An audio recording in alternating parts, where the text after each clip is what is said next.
మహాకవి దూర్జటి రచించినటువంటి శ్రీకాళహస్తీశ్వర శతకం నుంచి 3వ శ్లోకానికి స్వాగతం.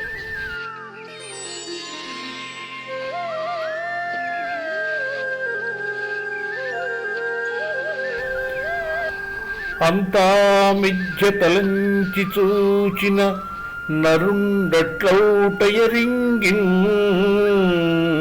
సదా కాంతల్ పుత్రులున్ అర్ధముల్ తనువు నికంబంచు మోహార్ణవ భ్రాంతిన్ చింది చరించుగాని పరమార్థం వైన నీయందు తాన్ చింతాకంతయు చింత నిల్పడు కదా శ్రీకాళహస్తీశ్వర.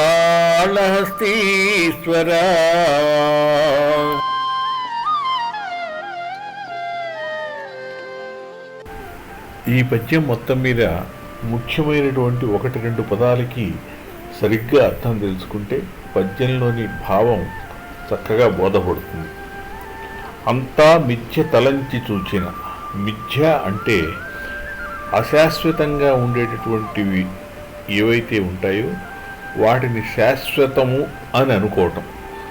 ఉదాహరణకి మనం పుట్టినప్పుడు మనకే సంపదలు ఉండవు, అలాగే వెళ్ళిపోయేటప్పుడు ఈ సంపదలు ఉండవు.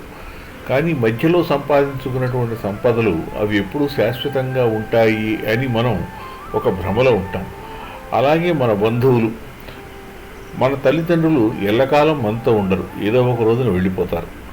అలాగే మన పుత్రులు మనవలు, వాళ్ళను వదిలేసి మనము వెళ్ళిపోతాం. ఈ శరీరము అశాశ్వతము, ఈ సంపదలు కూడా అశాశ్వతము. కానీ వీటిని శాశ్వతము అనుకోవటమే మిథ్య. మోహార్ణవ భ్రాంతిని చెంది. అర్ణవము అంటే సముద్రం, మోహార్ణవ అంటే వ్యామోహము అనేటటువంటి సముద్రపు భ్రమలో పడి చింతాకంతయు చింత నిల్పడు కదా. చింతాకు, చింత చెట్టు ఆకు చాలా చిన్నదిగా ఉంటుంది. మర్రి చెట్టు ఆకుతోనూ రావి చెట్టు ఆకుతోనూ పోలిస్తే అందులో 100వ వంతు కూడా ఉండదు. అంటే కొద్దిపాటి భక్తిని కూడా చూపించటం లేదు అనేటటువంటి దానికి ఉదాహరణగా చింతాకంతయు చింత నిల్పడు కదా అంటున్నాడు. మొత్తం భావాన్ని చూద్దాం.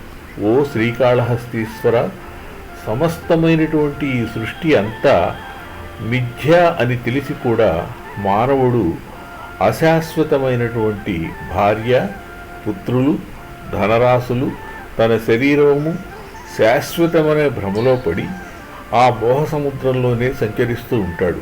కానీ ముక్తిని ఇచ్చేటటువంటి నీ యందు చింతాకంతైనను అంటే చాలా కొద్దిగా అయినా కూడాను మనస్సు లగ్నం చేయుడు.